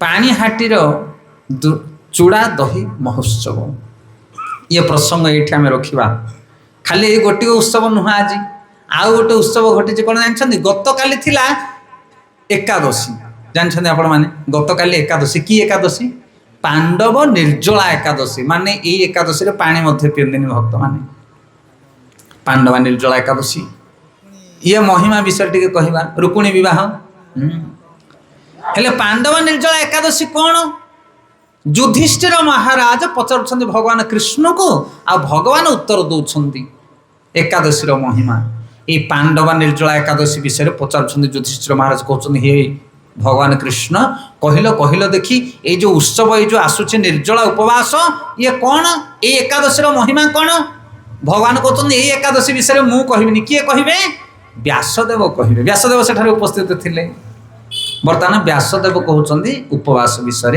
एकादशी विषय ध्यान देकी शुणु बड़ गंभीर कथा व्यासदेव कहते हे युधिष्ठिर महाराज ये कली जुगर लोक मैंने सत्य त्रेता द्वापर जुगर धर्म विषय किसी करें ना कारण कली जुगर लोक भारी अलुआ मंद सुमंद मतय मंद भाग्य ही उपद्रुता पकेटू 5 टंका बाहर ना बिना पैसा कौन धर्म हम से कथा आमको कह ना बुझीपार ना कह कथा केमी पॉइंट कहते व्यासदेव कहते कली जुगर लोक पैसा खर्च करेंगे ना ठिया होते नईबेनि कि नई थे ठिया हेबेनि माने एत अलुआ कौन बुझीपार ना कह कथा सुविधार कौन हो पार कह कौटी हम प्रोग्राम ना हम सतोषपुर आई जीवा केमी कौन गाड़ी घोड़ा व्यवस्था अच्छी हरिगल भारी अलुआ भारी शौकुनिया बिना पैसा केमी धर्म करेंगे व्यासदेव कहते ये कलिजुगर लोक धर्म करने बड़ कष्ट सत्य जुगर तपस्या थिला त्रेतय यज्ञ थिला से सब काम कलिजुगर हो पार ना तेणु हे युधिष्ठिर महाराज मु तुमको कहूँ कलिजुगर लोके कौ भक्ति करेंगे कौ धर्म करेंगे कौ व्रत कले से जीवन में पूर्णता प्राप्त हे ना कौन से व्रत ना से व्रत हूँ एकादशी व्रत प्रति मासरे 2-2टा एकादशी कर शुक्ल पक्ष कृष्ण पक्ष कहले छुआ छुती जाति गति किसी ना आज किए जड़े मत कल कर पचारे कहले प्रभुजी आउ स्त्री लोक मानकर जो मासिक धर्म समय एकादशी करहब कि पूजा पाठ तो हेनी मुझे चिंता करिवारे किसी कथा ना तुम्हें विग्रह को छुईबनी विग्रह को पूजा करनी पुष्पमाल्य आदि प्रदान करनी किंतु अन्न परित्याग कर एकादशी बड़ नियम कौन एकादशी दिन अन्न खाइब नहीं यहीटा पालन कर तुम छुआ छुआ कौन कथा अच्छी एकादशी दिन अन्न खाइब ना यहाँ हूँ सब बड़ नियम आउ कौन नियम ना एकादशी दिन गीता भागवत पढ़ हरिनाम कर हरिनाम करने तो छुआ छुती किसी असुविधा ना दिनटाक बसिक भगवान नाम जप कर आ बाकी अन्न भोजन कर ना पणा पानी पीकी दिन अतिबाहित कर बास ये होगा एकादशी आ कौन 1,72 टଙ୍କା खर्च ना एकादशी दिन खाଇବା पीवा कम हम तुम आहरी पैसा तुम बंचीगला हरिगल हाँ आ पेट गैस बेमार थी बोले मध्यमास को जोड़े जोड़े उपवास कले तुम गैस सफा हो गला केते सुविधा पाठ व्यासदेव कहले यही उपासटा समस्त को भल एकदम निर्जला हवा दरकार नहीं दिन सारा फलमूल खाओ पणा पानी पिओ भगवान नाम जप कर बढ़िया सुंदर उपवास खाई पीकी उपास कल कौन आज्ञा हम ना नहीं हम केते जन कर एकादशी कही ना कौन बुझीपार कह कथा से एकादशी व्रत समस्ते पालन करवा दरकार व्यासदेव कहते एकादशी दिन अन्न खाइब नहीं परोटा चलबनी आज्ञा परोटा परोटा घी वाला परोटा मुग सीजा हेनी अन्न खाइब नहीं डाली चाउल बिरी कोलथ मांडिया मुग ये सब जिन खाईपर ना ये शास्त्र लिखाई एकादशी उत्पत्ति केमी है एकादशी केमी प्रभावित है ये सब डिटेल वर्णना कराई आम पाखे पुस्तक अच्छी आप चाहिए आम देदेव एकादशी विषय हेले अन्न जदि तुम्हें खाइब एकादशी दिन ताहले सब पाप तुम पाखु जीव आउ जदि एकादशी दिन जड़े अन्न न खाइब से महापापी होते जमराज नहीं पार ना से उद्धार पाइज यही कथा जो शुणिले समस्ते किए शुणिले युधिष्ठिर महाराज नकुल सहदेव भीम कुंती महाराणी समस्ते बसते यही कथा शुणिला जड़े ता भीतर एमती कंपमान है किए ସେ ଖାଲି କମ୍ପିଲା। ହରିବୋଲ କିଏ ସେ? ଭୀମ କହିଲା ହେ ବ୍ୟାସଦେବ, ଏଇ ଉପବାସ କଥା ମତେ କୁହନା। ଅନ୍ନ ଦିନେ ନ ଖାଇଲେ ମୁଁ ବଞ୍ଚି ପାରିବି ନାହିଁ, ମତେ 4 ଟାଇମ୍ ଅନ୍ନ ଦରକାର। ଏ କଳିଯୁଗର ଲୋକ ସେଇଭଳିଆ କି ନାହିଁ? ଖାଇବା ବନ୍ଦ କଥା କୁହନି। ଭୀମ କହିଲେ ଆମ ଘରେ ସମସ୍ତେ ଏକାଦଶୀ କରୁଛନ୍ତି, କୁନ୍ତୀ ମାତା କରୁଛନ୍ତି, ଯୁଧିଷ୍ଠିର ମହାରାଜ କରୁଛନ୍ତି, ସହଦେବ, ନକୁଳ, ଅର୍ଜୁନ ସବୁ କରୁଛନ୍ତି, କିନ୍ତୁ ମୁଁ ଏକାଦଶୀ କରିପାରୁନି। ନା ତାହେଲେ ତମେ ନରକକୁ ଯିବ, ପାପ କରୁଛ, ଏକାଦଶୀରେ ଅନ୍ନ ଖାଉଛ। ନା ମତେ କିଛି ଗୋଟେ ଉପାୟ ଦିଅନ୍ତୁ ଯେମିତି ମୁଁ ମଧ୍ୟ ସେଥିରୁ ଉଦ୍ଧାର ପାଇବି। ତାପରେ ବ୍ୟାସଦେବ କହିଲେ ଭୀମ ଧ୍ୟାନ ଦେଇକି ଶୁଣ, ଏଇ ଯୋଉ ମାସ ଭିତରେ 24ଟା ଏକାଦଶୀ ରହିଛି ବର୍ଷ ଭିତରେ, ଆହୁରି ମଳ ମାସରେ ଏକ୍ସଟ୍ରା 2ଟା ଅଛି, ସେ ସବୁ ଏକାଦଶୀ ଯଦି ତମେ ନ କରିପାରୁଛ ଗୋଟିଏ ଏକାଦଶୀ କର। ଏଇ ଯୋଉ ଏକାଦଶୀ ବର୍ତ୍ତମାନ ଗତକାଲି ଗଲା ନିର୍ଜଳା ଏକାଦଶୀ, ଜଳ ବି ପିଇବ ନାହିଁ। ଅନ୍ୟ ଏକାଦଶୀ ମାନଙ୍କରେ ଫଳମୂଳ ଖାଇପାରିବ, କିନ୍ତୁ ଏଇ ଏକାଦଶୀରେ ଜଳପାନ କରିପାରିବ ନାହିଁ। ପାରିବ ନା? ହଁ କଷ୍ଟେ ମଷ୍ଟେ କରିବି। କହିଲେ ଏ ଏକାଦଶୀକୁ ଜଳପାନ ନ କରି ନିଷ୍ଠାର ସହିତ କରିବ, ଏବଂ ତୁମ ନାମ ଅନୁସାରେ ଏ ଏକାଦଶୀର ନାଁ ହେବ ପାଣ୍ଡବ ନିର୍ଜଳା ଏକାଦଶୀ। ସେଥିପାଇଁ ଏଇ ଏକାଦଶୀ, ଏଇ ଯୋଉ ଗତକାଲି ଗଲା ଏକାଦଶୀ, ଏଇ ଏକାଦଶୀ ଯଦି ଆପଣ କରିବେ ତାହେଲେ 24ଟାକର ଏକାଦଶୀର ଫଳ ଆପଣ ପାଇବେ। ବୁଝିପାରିଲେ? ଆଉ ଆଜିକାଲି କଳିଯୁଗର ଯୋଉ ଏକାଦଶୀ, ତା ବିଷୟରେ କିଛି କହିବାର ନାହିଁ। ପାଣି ପଣା ଯାହା ପିଇବ ସେଇଥିରେ ମଧ୍ୟ ସବୁ ଦୋଷ ରହିଛି। ଶାଗୁ କୋଉଥିରେ ତିଆରି ହେଇଛି ଆମେ ଜାଣିନେ। କ'ଣ ବୁଝିପାରିଲେ କି ନାହିଁ? ସେଥିପାଇଁ ଆଜିକାଲି ବ୍ରତବିଧି ଠିକ ଭାବରେ କରିହେବନି। ଆମେ ଏକାଦଶୀ କରୁଛୁ ସତ, ମାସକୁ 2ଟା ଏକାଦଶୀ କରୁଛୁ, 24 ଏକାଦଶୀ, କିନ୍ତୁ ତଥାପି ଆମକୁ ସନ୍ତୁଷ୍ଟି ଲାଗୁନି, ଏକାଦଶୀ କଲା ଭଳିଆ ଲାଗୁନି। ଦଶମୀ ଦିନ ଦିହିପରଠୁ ଅନ୍ନ ଛାଡ଼ିଦେବ। ଦଶମୀ ଦିନ ଗୋଟେ ଓଳି ଅନ୍ନ ଖାଇବ, 12ଟା ପରେ ଫଳମୂଳ ଖାଇ ରାତ୍ରି ଯାପନ କରିବ, ତାପରେ ସକାଳୁ ଉପବାସ ରହିବ। ତା ପରଦିନ ଦ୍ୱାଦଶୀ ଦିନ ସକାଳୁ ପାରଣ ସମୟ ଅଛି, ସେ ପାରଣ ସମୟରେ କ'ଣ କରିବ? ଅନ୍ନ ଭୋଜନ କରିବ। କିନ୍ତୁ ଏତେ ସବୁ ଜିନିଷ ଠିକଣା ଆମେ କରିପାରୁନେ। ପାରଣ ସମୟ ଗୋଟେ ରହିଛି, ତା ବିଷୟରେ ଆଲୋଚନା କରିବା, ଟିକେ ରୁହ। ତ এইଭଳି ଭାବରେ ଏକାଦଶୀ ବ୍ରତ କରିବା ଦରକାର। ଆମେ କରୁଛୁ ବୈଷ୍ଣବ ଧର୍ମରେ, କିନ୍ତୁ ଆମକୁ ସନ୍ତୁଷ୍ଟି ଲାଗୁନି। ତେଣୁ ଏଇ ପାଣ୍ଡବ ନିର୍ଜଳା ଏକାଦଶୀଟାକୁ ଜଣେ ଯଦି ନିଷ୍ଠାର ପୂର୍ବକ କରିବ, ତାହେଲେ 24ଟାକର ଏକାଦଶୀର ଦୋଷ ତାର ସବୁ କ'ଣ ହବ? ନଷ୍ଟ ହେଇଯିବ। ହରେ କୃଷ୍ଣ। ତେଣୁ ଯୋଉମାନେ ଏକାଦଶୀ କରୁନାହାନ୍ତି ସେମାନେ ବି ଏକାଦଶୀ କରନ୍ତୁ, ଏଇ ନିର୍ଜଳା ଏକାଦଶୀ। ଆଉ ଯୋଉମାନେ କରୁଛନ୍ତି ଏକାଦଶୀ, ସେମାନେ ମଧ୍ୟ ଏଇ ନିର୍ଜଳା ଏକାଦଶୀ କରିବା ଦରକାର। ହରେ କୃଷ୍ଣ। ତ ଇଏ ପବିତ୍ର ଏକାଦଶୀ ଗତକାଲି ଯାଇଥିଲା। କୋଉ ଦିନ ଗଲା? ଗତକାଲି ପାଣ୍ଡବା ନିର୍ଜଳା ଏକାଦଶୀ। ଆପଣମାନେ ଜାଣିପାରିନଥିଲେ ବୋଧେ, ନାଇଁ କି? ହେ ପ୍ରଭୁ, ଯେ ଆମେ ଜାଣିଥିଲେ କରିଥାନ୍ତୁ ଆଗରୁ। ତ ଆମେ ଟିକେ ପୂର୍ବରୁ ଏକାଦଶୀ ବିଷୟରେ ଆଲୋଚନା କରୁଥିଲେ। ପାଣ୍ଡବା ନିର୍ଜଳା ଏକାଦଶୀ ଗତକାଲି ଯାଇଥିଲା। କୋଉ ବ୍ରତ କଲେ କର, ନହେଲେ ନାହିଁ, କିନ୍ତୁ ମାସକୁ 2ଟା ଏକାଦଶୀ ବ୍ରତ ପାଳନ କରିବ। ସଧବା ବିଧବା ଜାତି ଅଜାତି ଛୁଆଁ ଛୁତି କିଛି ନାହିଁ, ସମସ୍ତେ କରିପାରିବେ। ଆଉ ସବୁ ସମୟରେ ଏକାଦଶୀ ଆରମ୍ଭ କରିପାରିବ। ବଡ଼ ଏକାଦଶୀ ଗୋଟେ ଆସିଲେ ଆରମ୍ଭ କରିବି, କିଛି ବଡ଼ ଛୋଟ ନାହିଁ, 24ଟାକ ଏକାଦଶୀ ସମାନ। ଯଦି ବଡ଼ ବୋଲି ଆମେ କହିବା, ତାହେଲେ ଗତକାଲି ଯୋଉ ଗଲା ପାଣ୍ଡବ ନିର୍ଜଳା ଏକାଦଶୀ, ସେଟା ସବୁଠୁ ବଡ଼ ଏକାଦଶୀ ବୋଲି ଭାବୁ ଆମେ। ସେଥିପାଇଁ ଏକାଦଶୀ ଦିନ ଅନ୍ନ ଖାଇବେ ନାହିଁ, ଏଟା ହଉଛି ସବୁଠାରୁ ବଡ଼ ନିୟମ। ଆଉ ଦ୍ୱାଦଶୀ ଦିନ ଗୋଟେ ସମୟ ଅଛି, ତା ନାଁ ହଉଛି ପାରଣ। କ'ଣ ତା ନାଁ? ପାରଣ। ସେଇ ପାରଣ ସମୟରେ ଆପଣ ଅନ୍ନକୁ ଭୋଜନ କରିବାକୁ ପଡ଼ିବ। ଇଏ ହଉଛି ଗୋଟେ ଏକାଦଶୀର ମହତ୍ୱପୂର୍ଣ୍ଣ ନିୟମ। ଏକାଦଶୀ ବ୍ରତ କଲେ ଆପଣ କେତେ ମହାନ ହେବେ, ଆପଣ ଭଗବାନଙ୍କର କେତେ ପ୍ରିୟ ହେବେ, ତା ବିଷୟରେ ଭାଗବତରେ ଗୋଟେ ବର୍ଣ୍ଣନା କରାଯାଇଛି। ଏ ଏକାଦଶୀର ମହିମା, ଅମ୍ବରୀଶ ଆଉ ଦୁର୍ବାସା ମୁନିଙ୍କ କଥା। ଅମ୍ବରୀଶ ବୋଲି ଜଣେ ରାଜା ଥିଲେ, ମହାନ ରାଜା। ତାଙ୍କର ଗୁଣଗ୍ରାମ କହିଲେ ନ ସରେ। ଯେମିତି ଆମେ ରଘୁନାଥ ଦାସ ଗୋସ୍ୱାମୀଙ୍କ ବିଷୟରେ ଶୁଣୁଥିଲେ, ଏତେ ବଡ଼ ଘରର ପୁଅ ହେଇ ମଧ୍ୟ ସେ ସବୁବେଳେ ଭଗବାନଙ୍କର ନାମ ଜପ କରୁଥିଲେ, ଭକ୍ତି କରୁଥିଲେ। ସେମିତି ରାଜା ଅମ୍ବରୀଶ ଏକାମ୍ର ଚକ୍ରବର୍ତ୍ତୀ, ଭାରତର ଏକାମ୍ର ଚକ୍ରବର୍ତ୍ତୀ ରାଜା ଥିଲେ ସିଏ। ଆଉ ସିଏ ଭଗବାନଙ୍କର ମହାନ ଭକ୍ତ ଥିଲେ। ସିଏ ଏକାଦଶୀ ବ୍ରତ ମଧ୍ୟ ପାଳନ କରନ୍ତି। এই ଭାଗବତ ମହାପୁରାଣରେ ବର୍ଣ୍ଣନା କରାଯାଇଛି କି କେଉଁଭଳି ଭାବରେ ଅମ୍ବରୀଶ ମହାରାଜଙ୍କର ଗୁଣ ଥିଲା, କ'ଣ ଚରିତ୍ର ଥିଲା ତାଙ୍କର। ସबै ମନ କୃଷ୍ଣ ପଦାର ବିନ୍ଦୟ ବାଞ୍ଚାସି ବୈକୁଣ୍ଠ ଗୁଣାনুବର୍ଣ୍ଣନେ କର ହରି ମନ୍ଦିର ମାର୍ଜନା ଦିଶୁ শ্রুতি চকারম্বচ্যুত সৎকথাদয় মুকুন্দ লিঙ্গালয় দর্শন দৃশ্য তদ্ভৃত্য গাত্রা স্পর্শে অঙ্গ সঙ্গম ঘ্রাণ চ তৎপাদ সরোজ সৌরভে श्रीमद्तुलस्यार सनात दर्पिते पादे हरिक्षेत्र पदानुसर्पणे शिर हृषिकेश पदाभिवंदने काम च दास्येन तु काम कामया यथा उत्तम श्लोक जनाश्रयारति।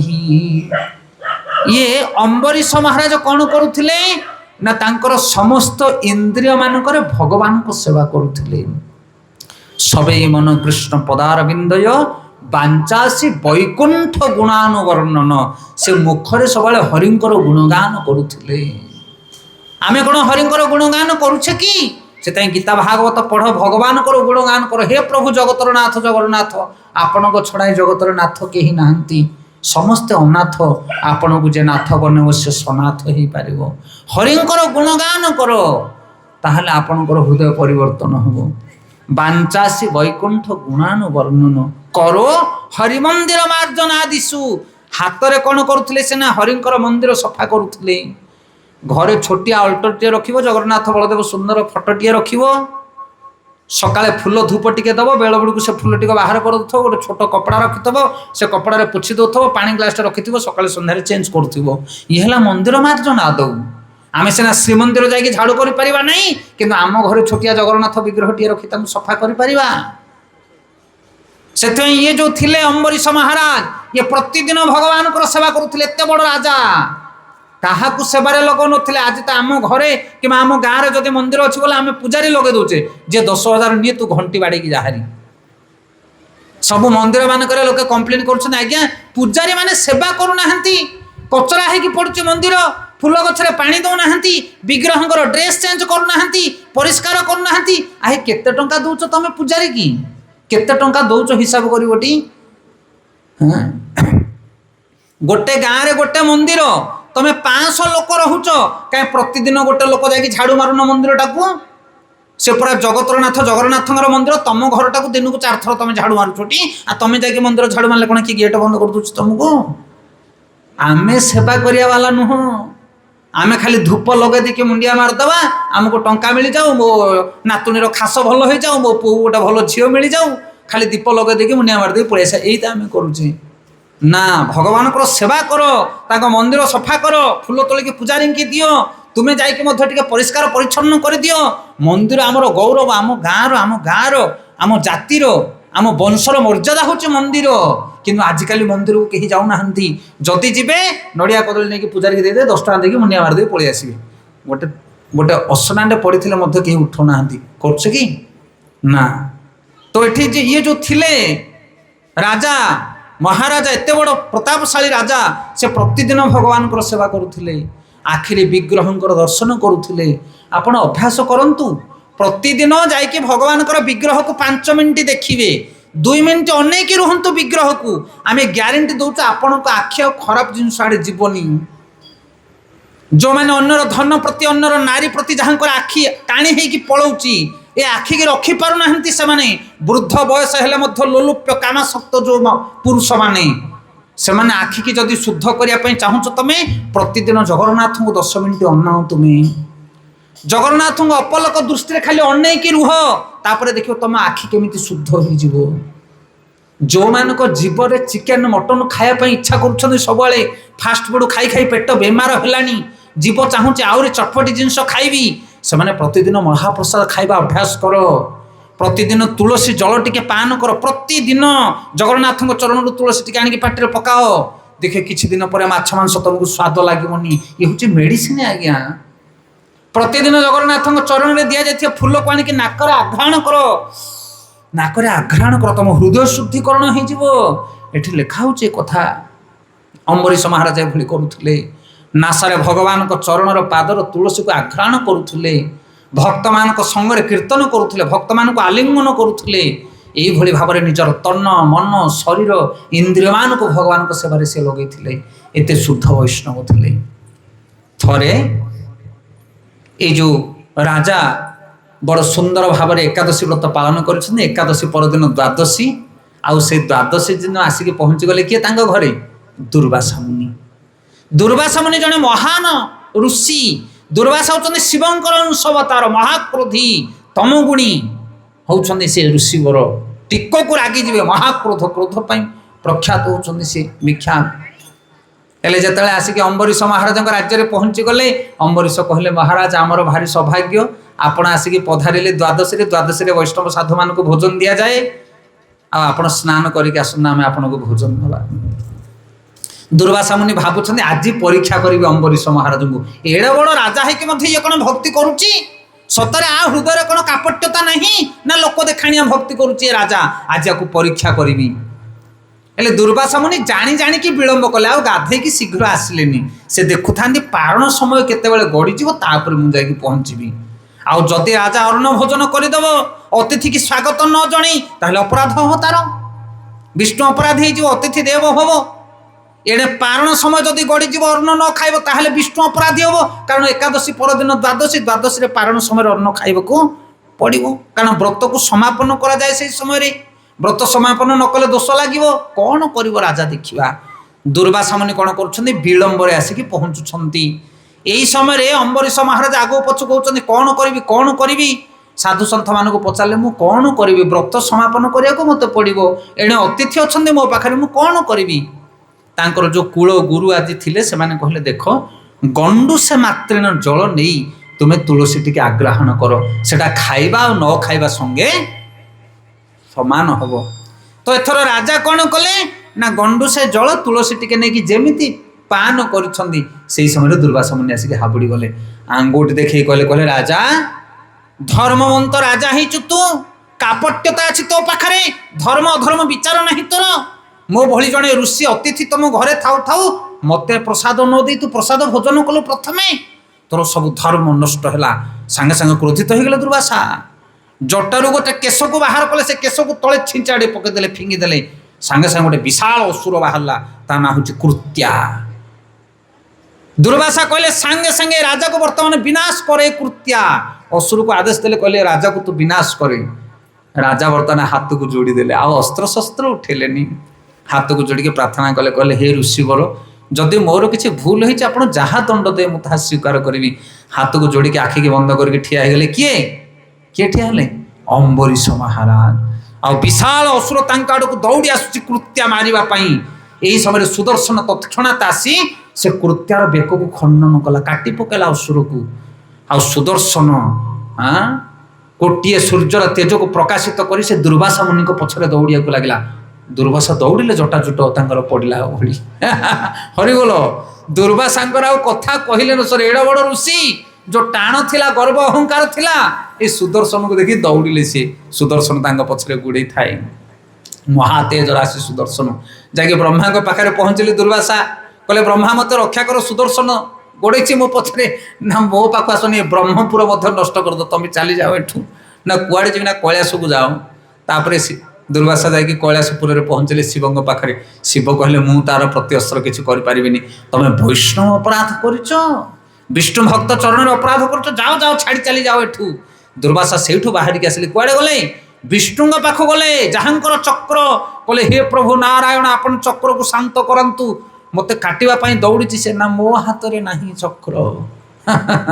ଭଗବାନ ବିଷ୍ଣୁ ସୁନ୍ଦର କଥା ଏଠି କହୁଛନ୍ତି। ଶ୍ରୀ ଭଗବାନ ଉବାଚ, ଶ୍ରୀମଦ ଭାଗବତ ମହାପୁରାଣ ନବମ ସ୍କନ୍ଦ 4th ଅଧ୍ୟାୟ କହୁଛନ୍ତି, ଅହଂ ଭକ୍ତ ପରାଧୀନ ହି ସ୍ୱତନ୍ତ୍ରୈବ ଦ୍ୱିଜ ସାଧୁ ବିଗ୍ରସ୍ତ ହୃଦୟ ଭକ୍ତେର୍ ଭକ୍ତ ପ୍ରିୟଜନା। କହିଲେ ଅହଂ ଭକ୍ତ ପରାଧୀନ, ମୁଁ ଭକ୍ତର ଅଧୀନ। ଭକ୍ତ ମୋତେ ଯୁଆଡ଼େ ଟାଣିକି ନେବ ମୁଁ ସିଆଡ଼େ ଚାଲିବି, ମୋ ଅଧୀନରେ ମୁଁ ନାହିଁ। ଅହଂ ଭକ୍ତ ପରାଧୀନ, ହେ ଦ୍ୱିଜ, ହେ ବ୍ରାହ୍ମଣ, ମୁଁ ମୋର ଅଧୀନ ନାହିଁ। ଭକ୍ତ ମୋତେ ତାର ଭକ୍ତିରେ ବାନ୍ଧିକି ରଖିଛି, ମୋର କୌଣସି ଶକ୍ତି ନାହିଁ। ନା ମୁଁ କ'ଣ କରିବି? ନା ଯାହା ପାଖରେ ଅପରାଧ କରୁଛ ତା ପାଖକୁ ଯାଉ ତୁମେ। ଏଥର ଏତେ ବଡ଼ ରାଜା ଦୁର୍ବାସା, ଏତେ ବଡ଼ ଋଷି ଦୁର୍ବାସା ଦୌଡ଼ିକି ଗଲେ। ଆଉ ରାଜା ଅମ୍ବରୀଶ ସେତେବେଳକୁ ଆଖିକି ବନ୍ଦ କରିକି ହାତକୁ ଯୋଡ଼ିକି ଅଛନ୍ତି, ଆଖି ଖୋଲୁନାହାନ୍ତି। ସେ ଅପରାଧ ପାଇଁ ଲଜ୍ଜିତ ଅଛନ୍ତି, କହୁଛନ୍ତି ମୋର ଯାହା ଅପରାଧ ଆପଣ ମୋତେ ଦଣ୍ଡ ଦିଅନ୍ତୁ। ଏହି ସମୟରେ ଯାଇକି ଦୁର୍ବାସା ଚରଣକୁ ଧରି ପକେଇଲେ। କାହାର? ଅମ୍ବରୀଶ ମହାରାଜଙ୍କର। ଦେଖନ୍ତୁ କି ସୁନ୍ଦର ଫଟୋ, ନବମ ସ୍କନ୍ଦ ଭାଗବତ। ଦେଖୁଛନ୍ତି ଏତେ ବଡ଼ ଋଷି ରାଜାଙ୍କର ଚରଣକୁ ଧରିଛନ୍ତି। ରାଜା ଆଶ୍ଚର୍ଯ୍ୟ ହେଲେ, କହିଲେ କିଏ ତୁମେ ଚରଣରେ? ଦେଖିଲା ସବୁ ଦୁର୍ବାସା ମୁନି ତାଙ୍କ ଚରଣରେ ପଡ଼ିଛନ୍ତି। କହିଲେ ଇଏ କି ଘଟଣା, ମୋର ତ ଅପରାଧ, ଆପଣ କାହିଁ ମୋ ଗୋଡ଼ ଧରିଛନ୍ତି? କିନ୍ତୁ ଅମ୍ବରୀଶ ମହାରାଜ ଆଉ ଜାଣିନାହାନ୍ତି ଏତେ ସବୁ ଘଟଣା ଘଟିଗଲାଣି ବୋଲି। 1 ବର୍ଷ ଅତିବାହିତ ହେଇଗଲାଣି ୟା ଭିତରେ, ସେ ଦୌଡୁଛନ୍ତି 1 ବର୍ଷ ପର୍ଯ୍ୟନ୍ତ ସୁଦର୍ଶନ ତାଙ୍କ ପଛରେ ଗୋଡେଇଛି। ତାପରେ ଅମ୍ବରୀଶ ଆଖି ଖୋଲିଲେ, କହିଲେ ହେ ଋଷିବର, ଆପଣ ମୋତେ ଅପରାଧ କରନ୍ତୁ ନାହିଁ, ଲଜ୍ଜିତ କରନ୍ତୁ ନାହିଁ। ଆପଣ ହଉଛନ୍ତି ସାଧୁ, ଆପଣ ହଉଛନ୍ତି ଋଷି, ମୁଁ ଜଣେ ରାଜା, ଆମେ ଆପଣଙ୍କର ଚରଣ ସେବା କରିବା କଥା, ଆପଣ ମୋ ପାଦ ଧରୁଛନ୍ତି। ତାପରେ ସେ ପ୍ରାର୍ଥନା କଲେ, ଅମ୍ବରୀଶ ମହାରାଜ ସାଙ୍ଗେ ସାଙ୍ଗେ ସୁଦର୍ଶନକୁ କହିଲେ, ସୁଦର୍ଶନ ଅଟକି ଯାଅ, ମୋର ଯଦି କିଛି ବି ସ୍ୱୀକୃତି ଅଛି ତାହେଲେ ତୁମେ ଅଟକି ଯାଅ, ଏ ଋଷିଙ୍କି କ୍ଷମା କର। ସୁଦର୍ଶନ ଅଟକି ଗଲା ସାଙ୍ଗେ ସାଙ୍ଗେ। ଆଉ ତାପରେ ଦୁର୍ବାସା ମୁନି ଠିଆ ହେଲେ, ଆଉ ଦୁର୍ବାସା ମୁନିଙ୍କର ହୃଦୟରେ ଅନୁତାପର ବର୍ଣ୍ଣ ପ୍ରଜ୍ୱଳିତ ହେଲା। ସେ କାନ୍ଦୁଥିଲେ ଦୁର୍ବାସା ମୁନି, ଆଉ ଦେଖିକି ଆଶ୍ଚର୍ଯ୍ୟ ହେଲେ କାହାକୁ? ଅମ୍ବରୀଶ ମହାରାଜ। କହିଲେ ଆହା, କହିଲେ ହେ ରାଜା, ତୁମ ହୃଦୟରେ କି ଗୁଣ ଅଛି, କି ଶକ୍ତି ଅଛି। ଏଠି କହୁଛନ୍ତି ଅହୋ ଅନନ୍ତ ଦାସାନାମ ମହତ୍ଵ ତୁଷ୍ଟ ମାଧ୍ୟମେ କୃତାଗସି ଯତ ରାଜନ ମଙ୍ଗଳାନି ସମୀହସେ। ଦୁର୍ବାସା ମୁନି କହିଲେ ହେ ରାଜା, ଆଜି ମୁଁ ଭଗବାନଙ୍କର ମାହାତ୍ମ୍ୟ ଦର୍ଶନ କଲି, ଭଗବତ ଭକ୍ତମାନଙ୍କର ମାହାତ୍ମ୍ୟ ଦର୍ଶନ କଲି। କାରଣ ଯଦିଓ ମୁଁ ଅପରାଧ କରିଛି ତଥାପି ଆପଣ ମୋତେ ମୋର ମଙ୍ଗଳ ପାଇଁ ପ୍ରାର୍ଥନା କରୁଛନ୍ତି। ସେଥିପାଇଁ ବୈଷ୍ଣବ ହେଉଛି ସିଏ, ବିଷ୍ଣୁ ଭକ୍ତ ହେଉଛନ୍ତି ସିଏ ଯେଉଁମାନେ ଆମକୁ ଦଣ୍ଡ ଦେବେ, ଯେଉଁମାନେ ଆମକୁ ଘୃଣା କରିବେ, ଯେଉଁମାନେ ଆମର ନିନ୍ଦା କରିବେ, ଆମେ ସେମାନଙ୍କର ମଙ୍ଗଳ ଚିନ୍ତା କରିବା। ଇଏ ହେଉଛି ବୈଷ୍ଣବତା। ଅନନ୍ତ ଦାସାନାମ, ଭଗବାନଙ୍କର ଭକ୍ତ କିଏ ନା ଯିଏ ଶତ୍ରୁକୁ ମିତ୍ର ବୋଲି ଗ୍ରହଣ କରେ। ଇଏ ହେଉଛି ମିଟର। ଇଏ କ'ଣ?